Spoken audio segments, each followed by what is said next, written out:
It is our social responsibility to advocate for criminal justice reform. In the end, every human being has an inherent right to redemption. Or do they? You are now listening to The Infamous Ones, a true crime podcast hosted by Kay on Spotify. A podcast aimed to uncover and share the stories behind heinous and insane acts that have been overlooked or overshadowed by mainstream media, getting justice for the voices that can't speak.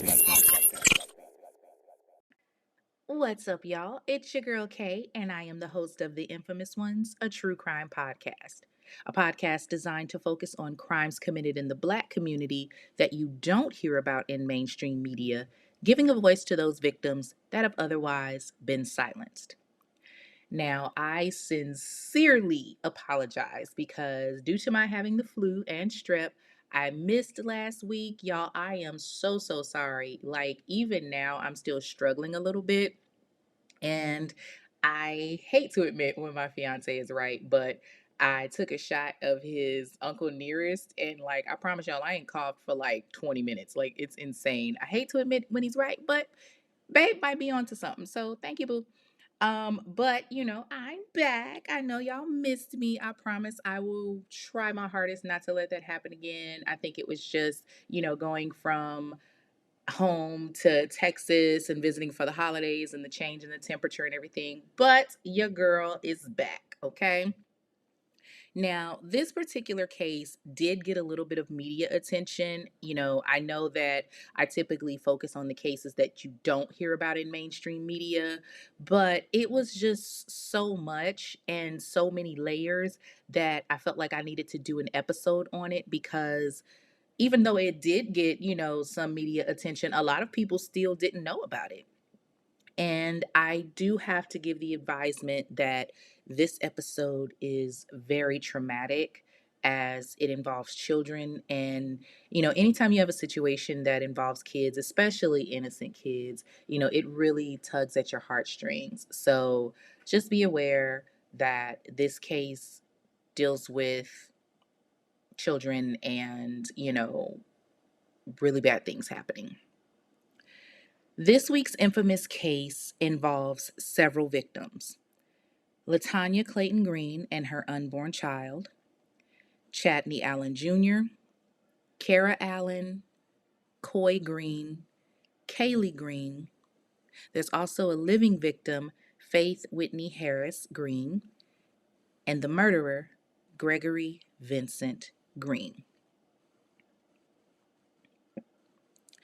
Gregory Vincent Green was born December 10th, 1966, to Woodrow and Tommy Lee Green. Now, I wasn't able to find much on Gregory's history or his childhood other than the fact that he's the youngest of 7 children. Ooh, Jesus. I do know that he has a sister by the name of Deidre Borders based on some of the documentation that I found and things that were, able to be located on the online system, internet, etc.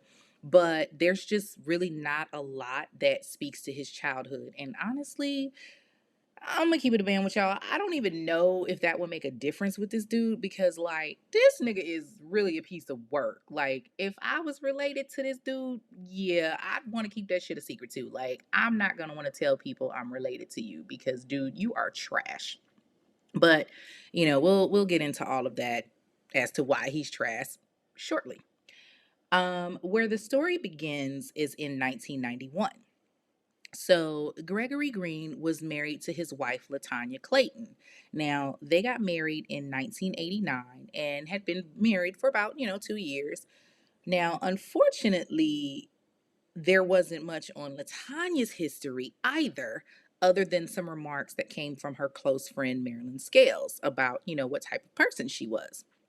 And I really wish that I could have found more because I would like to have known so many things about her and, how the hell she met this dude and decided to marry him. And I really wish I could have learned about Gregory's childhood too, because dude is just downright like sinister. And I wonder if there's like a history of mental illness maybe, or you know how they say like psychos like hurt animals and stuff like that. Like I'm wondering if there was a history of that with this guy. And I mean, like I was really digging like everything shy of freaking interviewing his murderous ass, but unfortunately I was not able to find anything on Latanya. And it's just really weird that there was nothing on this woman at all. And I really wanted to tell her story, but luckily her friend Marilyn had a few things on record. Like the fact that she and Latanya attended Bobian Middle School together, and then later they attended Mumford High School together. They were also both members of Greater Grace Temple Church. And you know what? Now that I think about it, Hmm. I'm wondering if Gregory met her there since that, kind of seemed to be his thing. Well, as you guys will find out. But Marilyn described Latanya as someone who was, just like her. She was fun loving, she was kind, she was big hearted. Now, Tanya had two children from a prior relationship. And at the time of her death, they were 5 and 8. She married Gregory in July of 1989, and not even 2 years after their marriage, Tanya discovered that she was pregnant with her and Gregory's first child. But unfortunately, she wasn't really able to be joyous about her pregnancy because Gregory was tripping. Okay, I'm talking about on some serious bullshit. Like, imagine being pregnant with you and your husband's first baby, and you're like, oh my God, babe, I'm pregnant, and you're all happy. And he's just like, yeah, like, that's just crushing. Like, nigga, you planted this seed. You damn sure better be happy that it's growing. But he was treating her like shit. And at 30 weeks pregnant, she was done. She was ready to go. She didn't want to be married to Gregory anymore. So she told her friend Marilyn about how she noticed the change in his behavior and how he just wasn't the same person that, she had married. She's like, look, this nigga done switched up on me, and, I don't know if he on drugs or what, but I ain't with this. So fuck him, I'm done. And when you're pregnant and you're expecting a baby, that's supposed to be one of the most joyous times of your life. It shouldn't be a time when you're supposed to, when you're aggravated or made to feel like your partner is on some bullshit.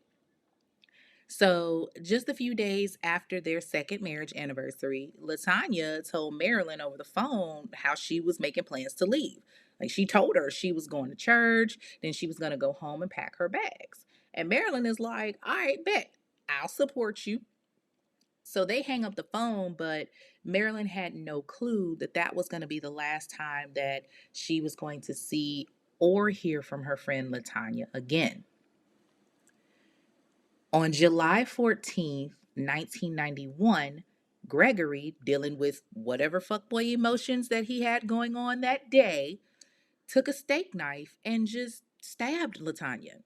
He stabbed her 10 times, y'all, puncturing both of her lungs, stabbing her in the left cheek, her neck, her chest, her back, and she ended up passing away on the kitchen floor and losing their child as well. Now, thank God her two older children were not hurt. One of them wasn't even home, and the other child hid in a closet while she heard her mother and her unborn sibling being killed.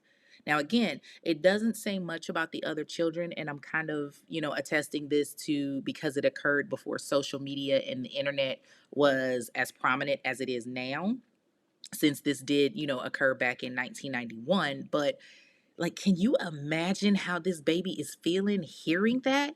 Like the trauma that they probably had to deal with and that followed them for all of those years. Like I could just imagine the nightmares this child had. It's just it's so heartbreaking. Like Gregory is just a whole ass piece of shit for this, bruh. Now, the entire time this child is basically hiding in the closet, hearing her mother being killed.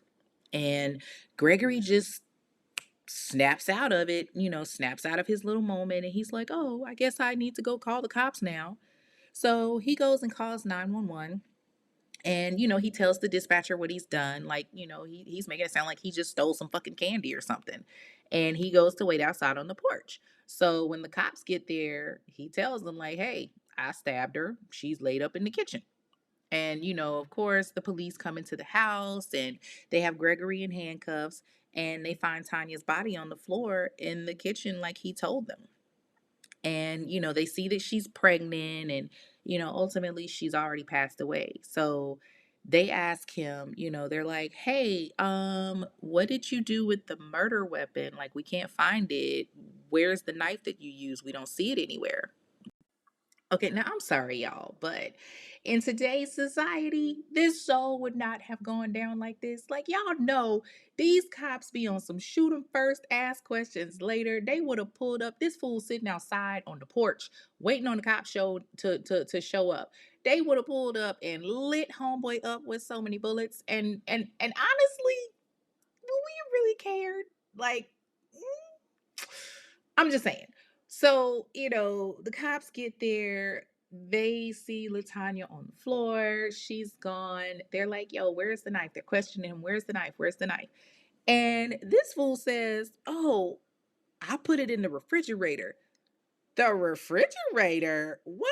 Why? What was your purpose? What was it gonna do in like that just doesn't make sense to me. What was the reason? Like Cardi B, what was the reason? Like, why would you put a bloody knife in the refrigerator? So, anyway, on July 14th, 1991, Gregory Vincent Green is charged with 2 counts of second-degree murder.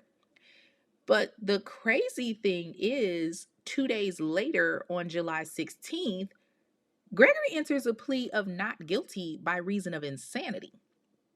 And of course, everybody's like, what? Like, what the hell? Latanya's family, they're upset naturally. And bruh is really trying to use the whole I snapped defense. And the judge is like, nah, bruh. Like, there's a history of emotional abuse and violence. And, so many of Latanya's people came forward and was like, listen, she complained about how he had these temperamental moods and whatnot. Like, clearly, that wasn't going to work. It wasn't until March 5th, 1992, that Gregory was actually sentenced after he changed his plea to no contest. So, for those of you that don't know, pleading no contest means that you accept the conviction that you're given, but you still technically don't actually admit guilt of the crime that you're being charged for, which is insane to me that he pleaded no contest because, he definitely called 911 and said, oh, I killed my wife, and then told the cops when they got there. But okay. So the judge is preparing to sentence him, and his mother, Tommy Lee Green, she writes a letter and she says, I don't believe Gregory is a threat to society. Y'all, that's bananas that she's telling the judge that she really wants the judge to be lenient in sentencing her son, despite the fact that he killed not only his wife, but her unborn grandchild. She then says, I don't believe a long sentence will make him any better because he suffered already and he'll continue to suffer for the rest of his life. Lady, that man ain't suffered shit, but he needs to.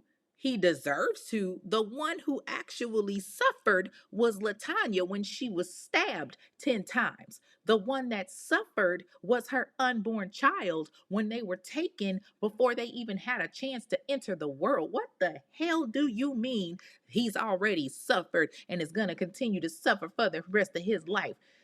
Man, okay. Anyway, the judge takes all of this into consideration, and Gregory is sentenced to 15 to 25 years in prison. Like, really? That's it? This dude killed 2 people, and he only gets 15 to 25 years? Are you serious? Now, of course, Latanya's family and friends, they're outraged and they're feeling some type of way, rightfully so. He took two lives. And, I'm thinking the minimum should have been 25 for each. Like, bro, what was the reason behind 15 to 25 years? Did y'all actually believe that this fool was suffering like his mama said? Y'all gave him like he got off. I don't agree with that, you know. And so he got sentenced and did his time at Parr Highway Correctional Facility in Adrian, Michigan. Okay, so during this time that he was incarcerated at Parr Highway, he was up for parole like four times, which is again crazy, but clearly y'all see what type of sentence he had. So he was up for parole like four times, twice in 2004 and another two times in 2006, but they were all denied. And I guess at this point he realized, like, fuck, I'm stuck in here. I'm gonna have to do this time. So, he became the model inmate, if there's such a thing. Like, bruh, you are in there for a crime, you're in there for murder. I personally don't believe there's such a thing as a model inmate. Like, the two words just don't go together, in my opinion. Now, that's not to say that there aren't inmates who, genuinely have remorse or that are in there for a crime that they didn't commit. And, they're making sure that they stay on their best behavior so that they can get out and not risk, having their sentences extended and just doing what they're supposed to do. But this dude ain't that, okay? He's a cold-blooded murderer. So I guess he realizes, all right, I gotta do this time and get on my best behavior. So, with the exception of a fight that he had with another inmate over television in 2002, Gregory was, pretty much minding his business and doing what he was supposed to do. And honestly, it looked like, the prison reform system was reforming. He's got all these people on his side and, the community and his family and everybody saying how he's changed and how he's gotten into the word and into the Bible and everything. All of these people are advocating for Gregory. Now, during one of his parole hearings, a couple of letters were produced. One was from his mother and father, Tommy Lee and Woodrow Green, and they wrote, "We believe Gregory is very sorry for what he did and has gained insight into his behaviors. He has worked hard in prison and continues to make a positive adjustment." Um, okay. He's worked hard in prison and made an adjustment. That's what you do when you go to prison. Why is this supposed to be applauded? Like, you're supposed to follow the rules. That's because you're in prison. It's you not following the rules, or in this case, the law that put your ass in there in the first place. So to add to that, his sister Deirdre Borders, she writes a letter to the parole board stating, "Over the years, Gregory has become closer to the Lord and read his word daily. I believe this is what has helped Greg through his difficult and trying time." Hey, what, girl? Y'all talking about this dude like he's really going through something in life. Like, have y'all forgotten he killed his own wife and child? What do you mean that he's going through this difficult and trying time? He caused it. It's his fault. Anyway, now, before these letters started coming in, remember, I told y'all that he had, been up for parole all these times, but had been rejected because the parole board, they were peeping game. They were like, listen, he's not showing any signs of remorse. He's not showing that he's sorry, nothing. Well, this is where things take a little bit of a turn. There was one particular individual that advocated for Gregory that kind of, you know, set things into motion. Like I said, that person was Apostle Fred Harris. And Apostle Harris knew Gregory. Like, prior to Gregory being incarcerated for killing his wife and child, Gregory attended the same church where Fred was the pastor. And Fred had a daughter named Faith. Y'all, I love that. Like, Y'all, pastors' kids can never get like regular names.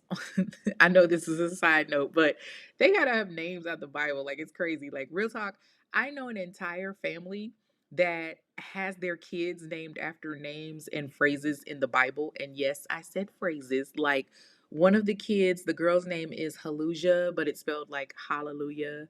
And then they had a son named Amin, but it was spelled like amen.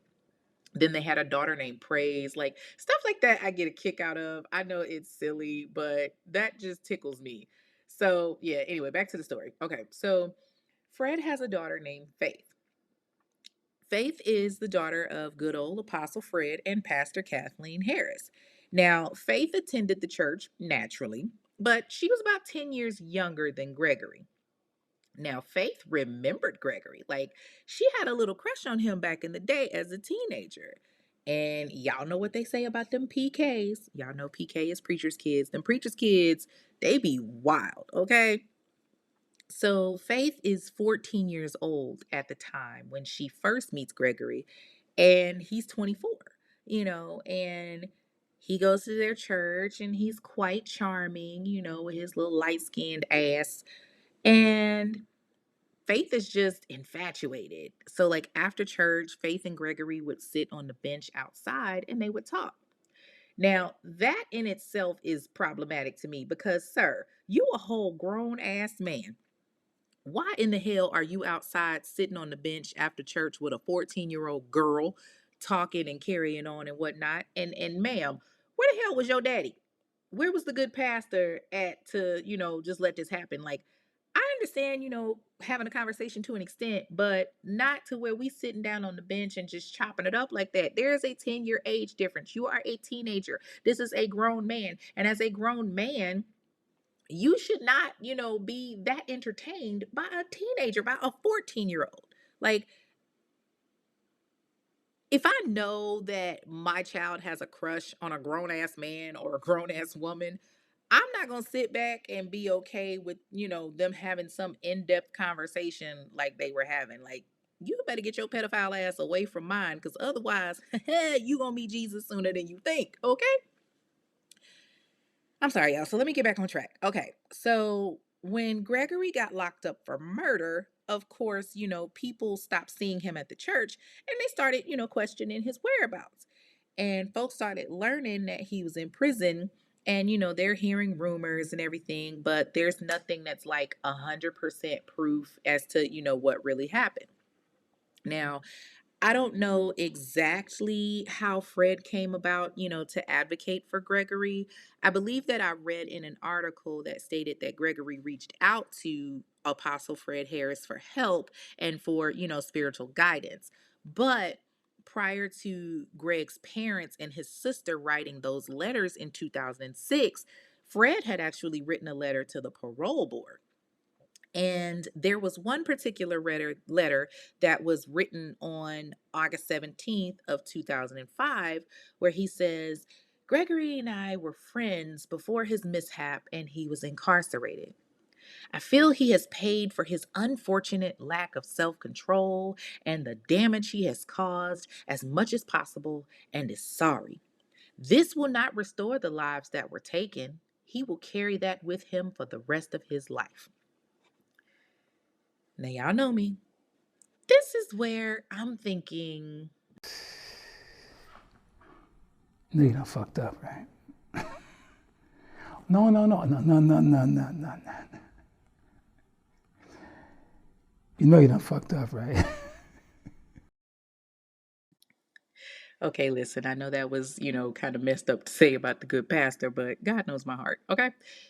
But I'm thinking, you said before his mishap, like, sir, did you not know what this man did? Like, he reached out to you for spiritual guidance and counseling, and you're advocating for him to be released and be paroled, but did you know what was actually going on? And I think that seems to be the general consensus right now is that nobody really knew what the hell this dude was doing. Like, it seemed like Gregory conned the shit out of all of them. And it's obvious that Faith is just, oblivious to all of this because, again, when he got locked up, she was a teenager. Like, she knows that her dad is, advocating for him to an extent. But of course, Fred was the type of individual that he was, pretty much doing a lot. Homie was working. He really believed in people being able to learn from their mistakes. He himself used to be a drug user, and then he gave his life to God, and he became a pastor with the New Risen Christ Ministries International Church in Detroit. He spent a lot of time traveling across the world, delivering his message and spreading the word and doing it in different countries from Ghana to the Dominican Republic, Venezuela, London, Ireland, all of that. So, him advocating for Gregory wasn't surprising. And I'm almost certain, he shielded Faith from that because, again, she was a teenager when Gregory was, sentenced. Now, it wasn't until his next parole hearing that there were a few individuals who spoke on Gregory's behalf yet again. And, that kind of won the parole board over because he had so much support from the community and his family. Now, there was another letter that was written by Apostle Fred Harris again that really had the parole board thinking, like, all right, maybe we should give him parole. So the letter says, "Dear Parole Board, I greet you in the name of our Lord and Savior, Jesus Christ."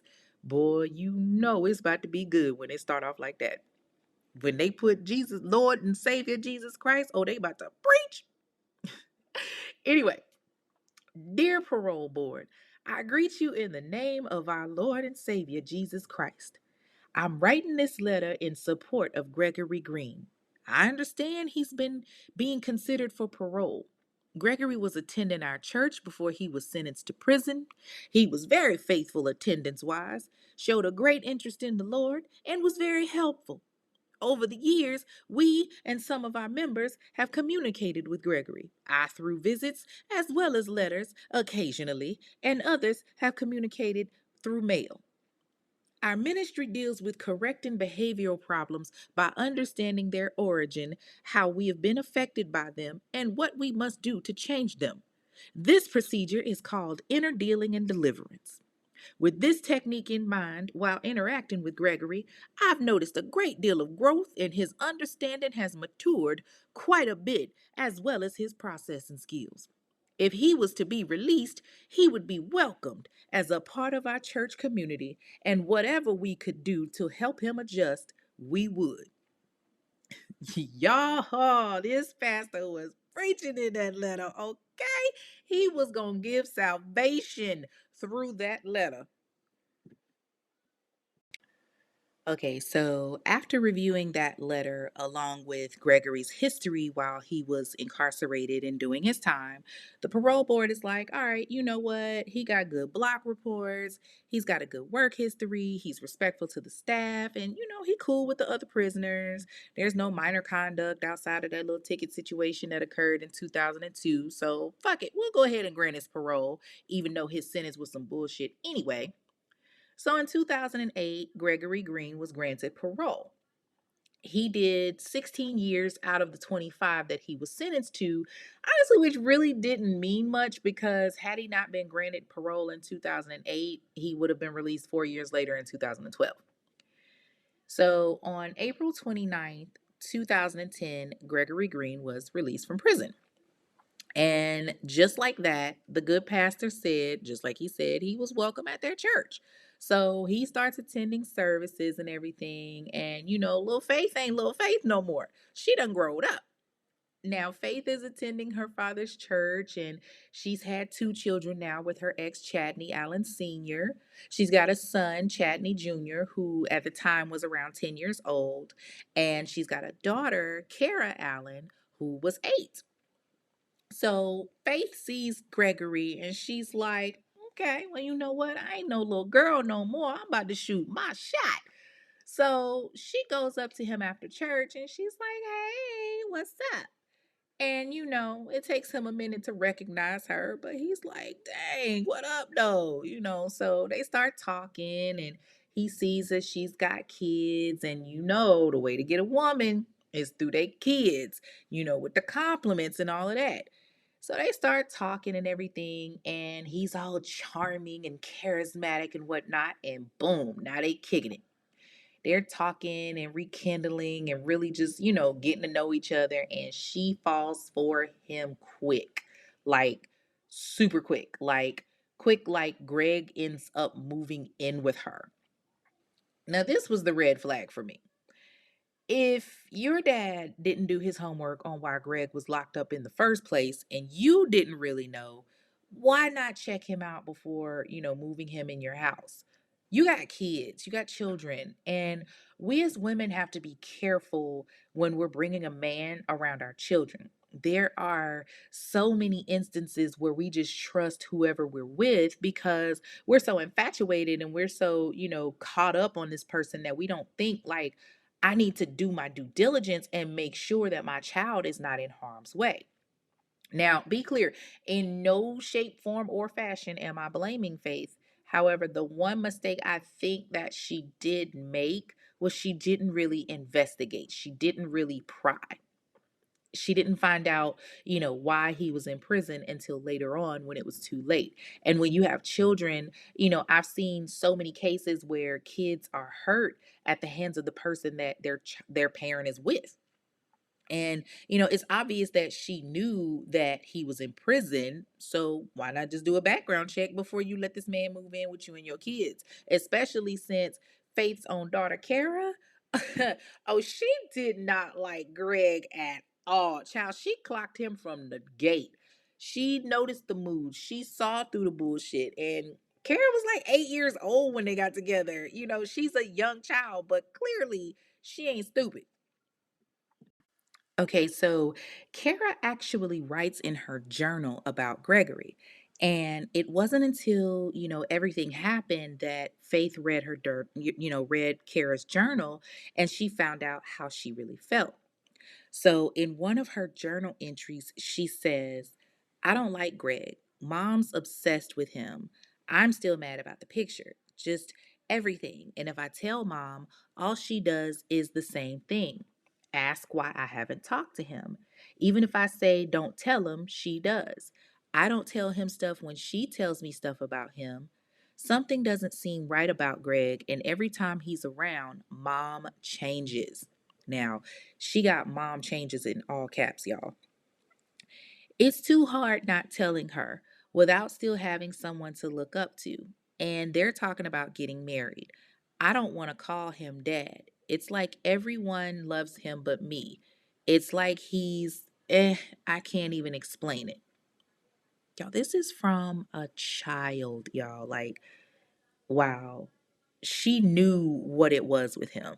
And I'm kind of wondering what she means by she's still mad about the picture. Like, I really wish there was more information on that. But right there, she says that she tried to talk to her mom about how she felt about Gregory.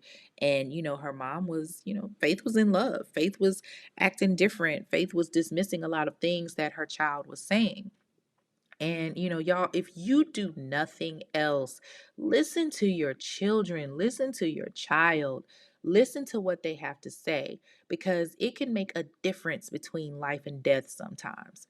And again, like I said, I'm not victim blaming at all because this woman has really endured a lot and it has been traumatizing for her. And I'm pretty sure, she's probably sitting back, blaming herself and kicking herself for not listening and for ignoring those red flags. But, this is one of those situations where it's like, damn, I wish I had listened to my child. So, like I said, Faith is all in love and everything. And Gregory and Faith did actually end up getting married. They got married on December 18th, 2010. And this was shortly after they had their first child together, Coy Bailey Green, who was born October 28th, 2010. Now, Gregory had only been out of prison for about 2 years. So, by this time, Kara and Chadney were 10 and 12. And, they're in the household and they got this new little family. But it's not until after she and Gregory get married that Faith starts to, really wonder, like, what the hell is wrong with him? Like, what did he really do? What actually happened with his ex wife? And I think it's because Greg's mood started to change. He was going from hot to cold all the time. He was always quiet around her.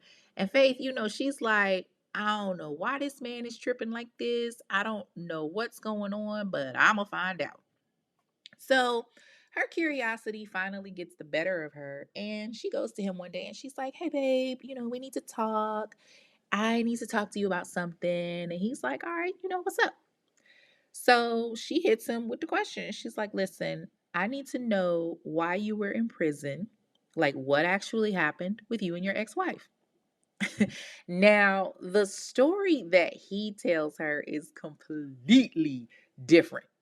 He tells her, oh, well, babe, me and my wife, we used to fight all the time and argue, and she was toxic and all this other bullshit. And he tells her that they had gotten into it and that she fell and hit her head. And that's how she died. But then what makes it even crazier is he seals it with, but I really don't even want to talk about it. And Faith leaves it alone. Huh? Sis, why did you leave that alone? I would have been hitting you with so many follow-up questions, especially if I see how you acting with me lately. Oh, I would have been like, oh, she fell. You sure that you didn't push her? Like, what you mean y'all used to get into it? So this is a continuous thing? What? This is a one-time thing? Like, what happened, bruh? Now, this is where I'm a, slide another one of those if you learn nothing else moments in there, okay? If you learn nothing else, please know that a lot of stuff is public record. Just look at how easy it is to obtain information on criminals. You could have contacted the prison. You could have went to the circuit court, something. Her own father had visits with this man and yet did not know who he really was advocating for. Like, at the very least, if you're going to advocate for somebody's parole, then do your research. You can't always go off of somebody's word, especially a criminal. They are in prison. Hello. Well, Faith ultimately just take what Gregory says and is like, all right, okay. And you know what? I get it to an extent.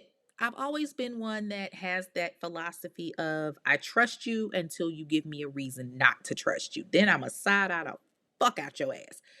But clearly, Gregory is one you need to side eye. He is showing you he can't be trusted. And the longer that Faith is with him, the more she sees, like, yo, this fool is off his rocker. Like, this man would get upset over the dumbest stuff. So there's a series called Evil Lives Here where Faith is actually featured and she talks about how he got mad while trying to hang up a curtain rod one day. Like, bruh, your temper is so short that you mad about a curtain rod? Sounds like you got some displaced anger. Anyway, so as time goes on, Faith is like, listen, I can't do this anymore. And much like Latanya, she's ready to go and she leaves him. So they're separated for a while and they end up getting back together after a certain amount of time. And, Faith finds out that she's pregnant again. So now they're expecting their second child and they have another daughter, Kaylee Olivia Green, who was born September 4th, 2012. But after Kaylee is born, Mr. Gregory is getting more and more upset, and he's still got a little attitude. And at this point, Faith is just like, nigga, what is wrong with you now? And he's pouting on some, oh, I wanted a son. Well, bruh, seems like you make girls, so deal with it. Like, that's some stuff that she can't control. But you know what? Knowing Gregory, he would have found a way to blame it on her anyway. So, Faith is trying to tough it out for the sake of her family, but it just doesn't seem like it's really getting better. They're kind of just, going through the motions. When he first got out, he got a job at the city's water department, but now he's working for the Detroit Metro Airport. You know, she's a caretaker, the kids are in school and everything. She's got a new baby. They're going through the motions. And it got to the point that a lot of times Faith was really nervous and scared, like her husband's a fucking Looney Tune.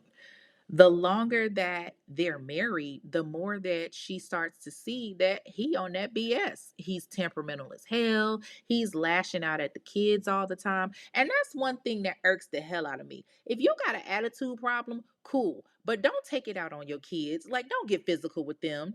And, he's gone as far as kicking the couch while the baby was asleep on it. And, that just bothers me.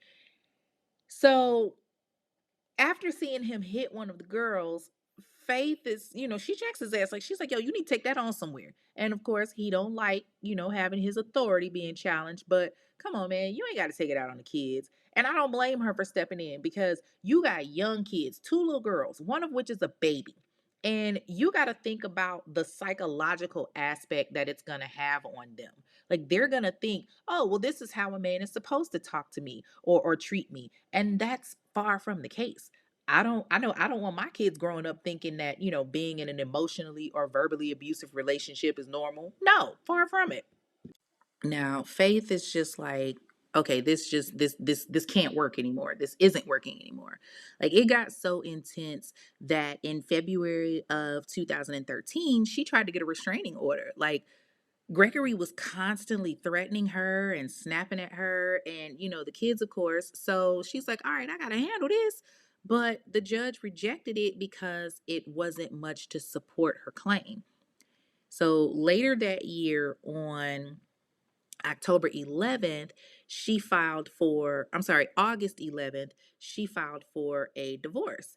And it was getting to the point that it was so tumultuous and so toxic that she didn't feel safe in her home. Okay, now, on a personal side note, this is where I feel like she probably should have just said, okay, you know what, this shit ain't worth it. And maybe, go stay with your parents or something. Now, I know that she said that she didn't want to leave her house because she feared she wouldn't be able to get back in.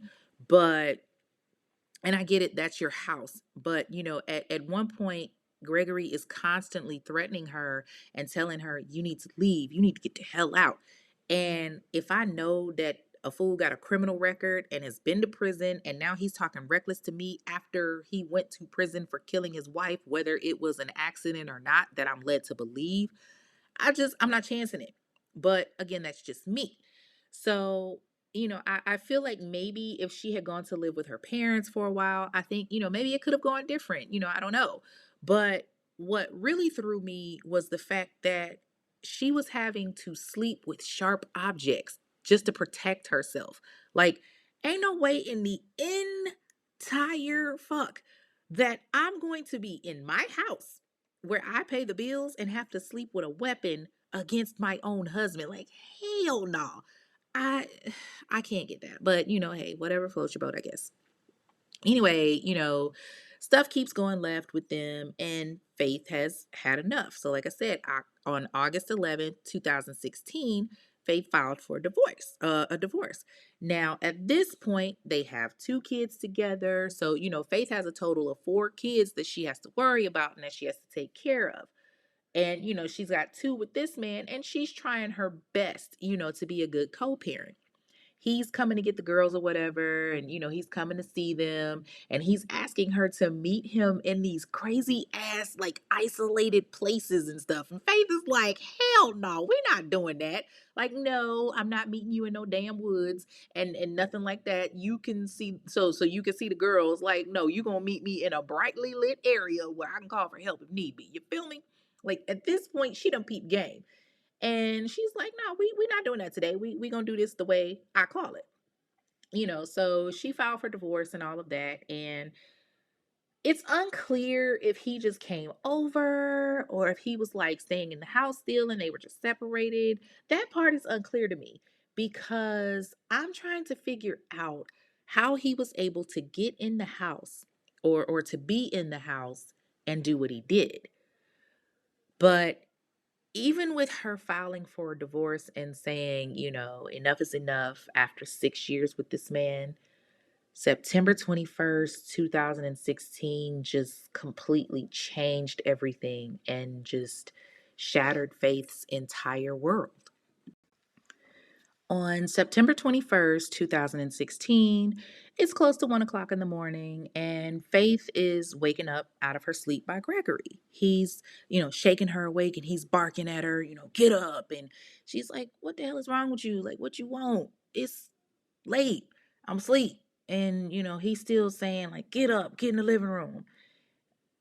I don't know. I guess maybe she's thinking something's wrong, or, maybe one of the kids is sick or something. So she gets up and she goes into the living room and she sees her son, Chadney, who is now 19, and he just looks terrified, like he's scared. And she's looking at him like, what's wrong? And Gregory is standing there giving Chadney instructions, telling him, take these zip ties and tie your mom's hands behind her back. And, of course, Chadney's like, I don't want to do that. Like, that's my mama. But Gregory is, oh, you gonna do this or I'm gonna kill you and I'm gonna kill your mama. So, of course, Faith is peeping what's going on and she's trying to reassure her son, like, okay, it's gonna be okay. I'll be all right. She's just thinking at the time, this is just another one of his moods. She has no clue what's about to happen. So she goes along with it, and Chadney, he puts her hands behind her back like he was told, and he zip ties her hands. And unfortunately, Kara wakes up as well, and she comes into the living room and sees what's going on, and she ends up getting zip tied and sitting next to her mother and her brother on the couch. But then Gregory makes all three of them go down into the basement. Like he literally forces them by gunpoint to go down to the basement. They're, all scared and everything. And Faith, she's trying to keep her kids calm. She's trying to figure out what Gregory is doing. Not to mention, she's got two other babies that are asleep in the next room. And she's thinking like, okay, let me just try to keep everybody calm. And as long as, we do what he says, we're good. But Gregory had other things on his mind. So he gets them into the basement and he makes them all lay on the floor. Now, Kara is laying the furthest away from Faith while her son Chadney is next to her. And Gregory is just like ranting and raving and just going off on Faith like, oh, this is all your fault. You did this. I'm gonna make you suffer. And Faith is just like, okay, what do I do? She's duct taped, she's zip tied, she's bound. And Gregory is, he's just saying over and over again, I'm gonna make you suffer, I'm gonna make you suffer. So, he disappears for a minute, and Faith uses this opportunity to, ask Chadney if he can get loose, but he can't. Now, in a second, y'all are going to know why Gregory was disappearing upstairs. But he disappeared upstairs. She's like, Chad, can you get loose? Can you get loose? And he's like, no, it's too tight. I can't. So a couple of minutes later, Gregory comes back downstairs. And this time, he's still talking shit, but he cuts the light off. And Faith is laying there thinking, what the hell is he doing? She can't see much. There's no light in the basement with the exception of the light from the laundry room. So then he asks her a really strange question. He's like, do you want to see the girls? And of course, Faith's like, yeah, I want to see my kids. So Gregory just walks off. Like he walks off like he's getting ready to go up the stairs, but then he stops. She hears Gregory cock his gun. And, at this point, Faith's heart is beating double time. Like panic sets in and she's like, oh shit, what is he about to do? He's about to kill me in front of my kids. But he doesn't do that. Gregory stops short of the stairs and cocks his gun. Now, remember I said that Kara was the furthest away from Faith. Gregory turns the gun on Kara and shoots her twice. And Faith is literally laying there watching her child bleed out. Like she had to watch her child take her last breath. And, she's crying and she's distraught. And the next thing you know, Gregory takes the gun and turns it on Chadney, and he shoots him as well. And Faith hears her son's last word. The last thing she heard her son say was "ow" before he dies. And at this point, she's thinking like, all right, that's it. I'm next. But again, Gregory has other plans. He shoots at Faith and he misses the first time, but he's successful in his second shot when he hits her in the foot. But that wasn't enough for Gregory. He then takes a box cutter and he slices her face up. And Faith is feeling the blood gushing like everywhere. And Gregory just walks off and leaves her there to basically deal with her children being killed and just laying in pain. She's laying there and she's looking at her kids and she's distraught. Her children were just massacred in front of her. So while she's down there, she has no clue that her daughters are upstairs in their beds, also dead. Like, while he was basically assassinating her oldest children, he had taken Coy and Kaylee out of their beds and put them in his car in the garage where he had taped over the muffler and placed the tube inside for them to breathe in the fumes of the carbon monoxide. So once they died and had, breathed all of that in, he put them back in their beds and, now they're looking like sleeping little angels. So now y'all see why he kept going back and forth from the basement. He was checking on the kids, on the younger kids, Coy and Kaylee, to make sure that they had actually died.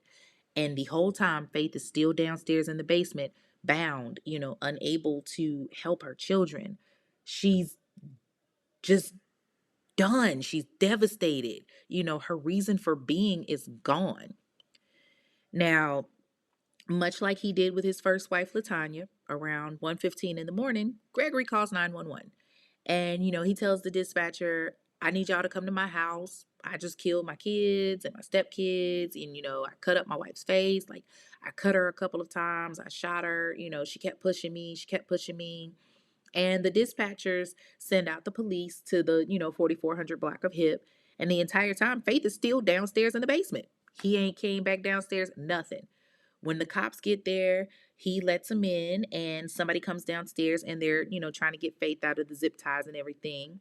And once again, Gregory goes into police custody. So supposedly they said that Faith filing for divorce was what, set him over the top. But honestly, I don't think that was it because she had filed for divorce before and his behavior, has been erratic for the entire 6 years. So when he was questioned by the police, they're asking him like, yo, why did you do this? And he's like, oh, well, she kept pushing me and I wanted her to suffer. And at one point, he even tells the police, I knew once I got to a certain point, I couldn't turn back. Uh, yes, the hell you could. Like, what you mean you got to a point that you couldn't turn back? You could have stopped. Like, it's bad enough that you killed the children and you severely damaged your wife. Like, you killed not one, not two, not three, but four kids. So, yeah, there was a point in time that you could have stopped. After you shot Kara, you could have stopped. After you killed the girls with carbon monoxide poisoning, you could have stopped. You literally took the children out of their beds, put them in your car, put a tube inside of the car, filled it with carbon monoxide to kill two precious little girls, two babies, then turned around and put them back in their bed to make it look like they were sleeping. You then went downstairs and shot and killed your two teenage stepkids, so you had ample opportunity to stop. There's no such thing as there's no turning back. I don't understand why men are in situations where their wives leave them or something like that, and that's a situation where the spouse, you're so upset that you end up taking it out on the kids, or you get so depressed about shit that you end up killing the kids. Motherfucker, kill yourself. If you are that depressed and you are that upset, why would you take it out on your children? Okay, the two oldest, they may not have, been yours biologically. You may not have created them. But you spent 6 years in that household with these children that you promised to treat like your own when you married their mother. And then you actually have two daughters that are yours who absolutely adored you, and you turn around and kill them. What sense does that make? I don't understand that concept, y'all. There are so many cases where I see men killing their kids instead of just killing themselves. Like, off yourself, bruh. In this situation with Gregory Green, off yourself. I promise you the world will not miss you. You killed your first wife and she was pregnant with your child, and here you go doing the same thing. Dude, just take yourself. You should have did it years ago. And I hate to sound crass and hateful, but shit, if he would have offed himself, the world would have kept going. It would have been a much better place. The fact that you came out your mouth and said it was no turning back is some BS. Like, y'all, that has me fuming. You had opportunity to stop. You chose not to. Period. So Faith is transported to the hospital, and she's recovering from a gunshot wound and from being stabbed. And it's not until after she comes to that she learns what happened to Coy and Kaylee, because remember, she thought they were upstairs in the bed sleeping. It completely messes her up because she had just had a procedure to where she couldn't have any more children, and now she's learning that all four of her children are dead at the hands of her soon-to-be ex-husband. And all you can think about is where he kept saying, "I'm gonna make you suffer." And sadly, that's what she was doing in that moment. She's suffering because her babies are gone. Four children with different personalities. Chadney Jr., he had just graduated from Southfield High School the year before. He was 19 years old. He was an introvert, and, he kind of stayed to himself, but, he wanted to do things with his life. According to his father, Chadney Sr., his son wanted to be a camera guy and a producer, and he was pretty good because his work was featured in GM World Headquarters. He had a part-time job at KFC. He was into anime and paintball and all of that. He was a smart kid.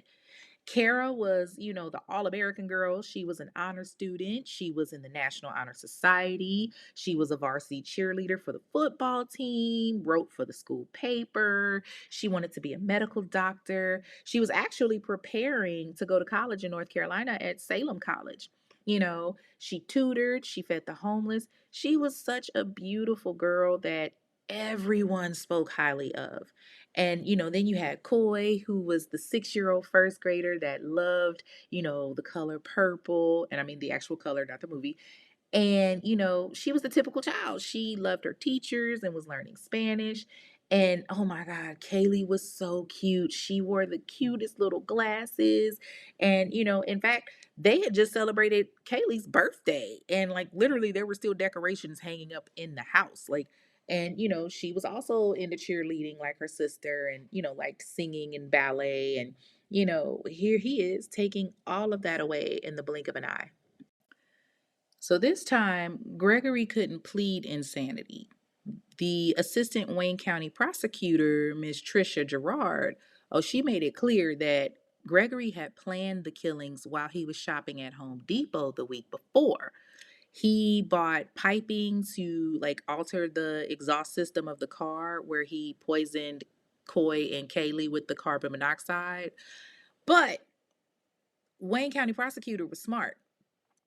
To be on the safe side, she asked the judge to undergo a psychiatric evaluation to prove that, he was competent enough to stand trial for the four murders. Now, Gregory had obtained an attorney by the name of Charles Longstreet II, and they had a hearing with the 20th District Court Judge David Turf in Dearborn Heights. And when he speaks to the judge, Gregory's like, "Oh, unfortunately, I took the lives of Kaylee, Coy, Chadney, and Kara. I shot my ex wife. I left my two girls in the car. Kara and Chadney, I shot them." And the messed up part is when the judge asked him why he did it, his attorney literally said he wanted to get it over with. Like, yeah, I probably wouldn't have said that out loud. Like, that did not help your case at all. So, Gregory is charged with first-degree murder, assault with intent to do great bodily harm, torture, unlawful imprisonment, felonious assault, felon in possession and felony firearm. And on Wednesday, October 5th of 2016, he was determined that he was competent to stand trial. And for the first time, Faith was able to face her demon. So she's brought in a wheelchair, and, she was able to speak finally, telling him exactly how she felt. And she told him, she said, listen, justice will come when you burn in hell for all eternity for murdering four innocent children. You're a con artist. You're a monster. You're a devil in disguise. You are now forever exposed. I will not suffer as you intended. What you did not work. While I stand up here trembling with fear, I put on my bravest face to be in the same room with the man who murdered all four of my children, two of them violently in front of me with a gun. He killed my other two babies with a hose that ran from the tailpipe of his car to where they were innocently sleeping. I hand clap for all of that, okay? Like serious applause. Take your power back. Let him know that he can't break you. So, she then goes on to express that, no amount of punishment is going to be enough for what he did. And that's correct, because no matter how he's punished, she can't get her kids back. She tells the judge not even torture and death would be justice. And she tells Gregory, your justice will come when you burn in hell for all of eternity for, what you did to my children, all because you're insecure. Ultimately, Gregory knew his ass was going back to prison, so he pleaded guilty to second-degree murder, torture, and assault with the intent to do great bodily harm. He also pleaded guilty to felony firearm and counts of unlawful imprisonment. Now, the charges of felon in possession of a firearm and felonious assault were dropped since he did give that guilty plea, and he ended up going before Wayne County Court Judge Dana Hathaway, and she was not here for any of it. Okay. All right. So at this particular sentencing, Gregory gets up there and he's getting ready to give his little performance, so he can try to get sympathy. But Judge Hathaway was not for it. He gets up there and he's like, it's in God's hands. Only God can judge. I'm sorry this happened. God knows the heart. He knows how regretful, how sorry I am. It's not one day that goes by that I don't think of my girls. I pray that God be with Chadney and Kara. I feel bad how this has deeply impacted everyone. May God help them, help me, help us all. And to top it off, do y'all know this fool had the audacity to be crying? Now, okay, listen, I'm a pretty general type of person that, likes to think that God forgives and, he gives everyone a second chance. But on this one, yeah, I honestly feel like God is sitting back like, nah, I ain't dealing with you, bruh. Like, I'm really wondering if at some point God was thinking, like, he just looked and was like, what did I do with this dude? Where did I go wrong? Now, that Friday, Faith laid her children to rest. The service was at the Detroit First Church of Nazarene in Farmington Hills, Michigan. And Faith, of course, she was distraught. She was upset. She was crying. Chadney Allen Sr. was there, and he was just as distraught having to say goodbye to his kids. Like, so much so, he was blaming himself. And, the pastor that gave the eulogy, Apostle Ron Shepherd, he was telling him, like, yo, hold your head up. This isn't your fault. That man is a monster. He's Satan. And I agree. This wasn't on Faith. This wasn't on Chadney Sr. This was solely the work of the devil. And the devil's name is Gregory Vincent Green. So later in that year, in December, Faith was actually granted the divorce that she had filed for. And, unfortunately, there's a lot of damage that she still has to deal with. Like, there's parts of her memory that she doesn't have from that night where, everything happened. And she suffers from short-term memory loss. Naturally, she's got PTSD and, really severe migraines and even nightmares. Like, there's times where she expressed that she wakes up screaming, thinking that maybe she could have saved the kids somehow, but ultimately she knows that what happened can't be undone. And, despite having that hurt and that pain, she still finds the strength to get up and just go on in her life. And as a mother, she has days where she's like, literally, I wish I had died too, because now she's got that hole in her heart from losing her kids. And, God forbid if something ever happened to my children, I can understand where she's coming from, because this is a part of you. Like, these are your kids, these are your gifts from God. And it's just like taken away, and you feel like you're better off not being there. You want to be with your kids. So, to backtrack, like I said, Gregory had to go before Judge Hathaway. So he's sentenced to 45 to 100 years in prison by this judge. Now, he also had an additional 2 years for the weapons charge. And, the judge, she's just floored. Like, she lets it be known, like, she does not like him. But, she didn't want to put Faith through anything else, but she damn sure has some stuff to say to Gregory. Like, she told him, of all the tragic cases this court has seen, the facts of this one are by far the worst. Fathers are supposed to protect their children, husbands are supposed to protect their wives, and you did neither. And my bad, y'all. I gotta stop doing that. But this was just mortifying. It's not something that you can hear and just think, oh, it's just another case. Like, this is severe, this is traumatic. So, to keep Faith from having to go through it, like I said, she went ahead and agreed to the plea agreement that they had given Gregory. But she let it be known, if it was up to me, you would never get out of prison. You would never see the light of day. You would never get parole. Now, don't get it twisted. Gregory won't be able to get out anytime soon. Like, he actually won't be eligible for parole again until he's like 97. And, I'd like to think that as a criminal, you know, when you hurt children, or you kill a child, or whatever, like, I'd like to think that the word gets out, to the inmates, and they start talking. There's that stereotype that, when you go to prison, if you've harmed a child, like, you're looked at as like you're a target. And I'd like to think, and I'd like to hope that word spread around the prison about this fool, and that he's getting his karma, so to speak, behind those prison walls. I'd like to think that somebody found out what he did and is in there just messing him up right now. Now, prison records indicate that he is currently at the Gus Harrison Correctional Facility in Adrian, Michigan. Faith is, as far as we know, she's still living in Southfield, Michigan, and, continuing to recover with the whole ordeal.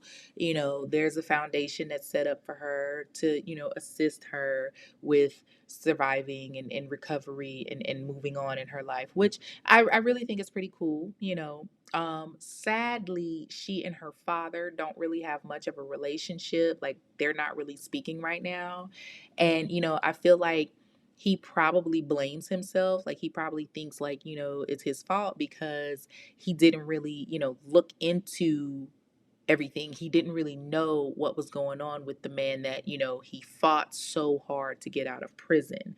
Here you are, a man of the cloth, a man of God, and, your mission is to have, give second chances. And the one individual that you do get paroled, when you get somebody out, you're thinking that they're going to do better with their life, and they end up taking more lives. you know I know that's got to be weighing heavy on him. So I can only hope and pray that, at some point, their relationship is mended.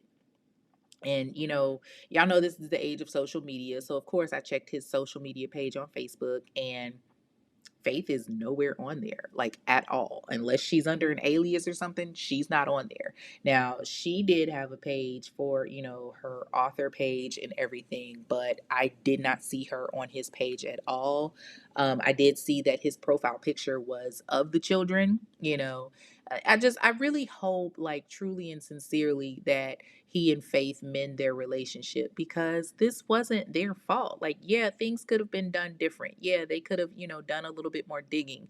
And it's unfortunate that Faith didn't find out what truly happened to Gregory's first ex-wife until after she was attacked, and until, after she was hospitalized and after the children had died. And I really think that, had she known that before she married him, things could have, really been different.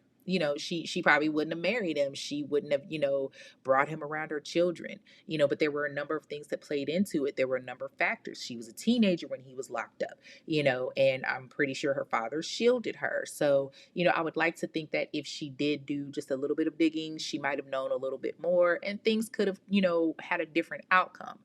She may not have had Coy or Kaylee, but we can't necessarily assume in a world of what ifs. I would like to close out this episode with a post that I actually saw from her daughter Kara's page on Facebook. Keep your head high, keep your chin up, and keep smiling, because life is a beautiful thing and there's so much to smile about. Wow. Like, that is an amazing thing to say and a beautiful mindset to have. My thoughts and prayers go out to Faith, as she tries to go on with her life, as she's attempting to embark on her new journey. Losing a child, especially losing all four children, is never easy, and I pray that, no one has to endure that. I really, hope that God keeps his comforting hand, and pray for her solace and pray for her understanding during this time in her life right now. That is all for this episode of The Infamous Ones, a true crime podcast. Y'all, I literally made it through the whole show without coughing. Like, I might have to take another shot of this Uncle Nearest, okay? Like a shot or two or three, maybe. I don't know. Anyway, be sure to follow the show on Instagram and TikTok at Infamous One Podcast. That is Infamous number one podcast. You can also follow the show on X, which is formerly Twitter, at Infamous One Pod. That's Infamous number one pod. Or join the Facebook group, the Infamous Ones Discussion Group. And you will need to answer questions to get into the group, because y'all have already caused my first group to get shut down. So had to create a new one. You got to answer questions to get in. And of course, y'all know what y'all can do. Leave a review, comment, bless the show with a star rating. 5 stars are preferred, of course. But, if you have a case that you want to hear more on, that you feel has been ignored in the Black community, or if you, want to leave a voice message or a review, or you simply just want to say, hey, if you want promotion, feel free to send an email to the Infamous Ones Podcast. And the number 1 is spelled out. So that's the Infamous Ones, ONES, podcast at gmail.com. Until then, I'm your girl Kay. Thank you for tuning in, and I will see y'all next week. Peace. Thank you for listening to this episode of The Infamous Ones, a true crime podcast hosted by Kay. Be sure to like and comment on your favorite podcast platform and subscribe so that you never miss an episode.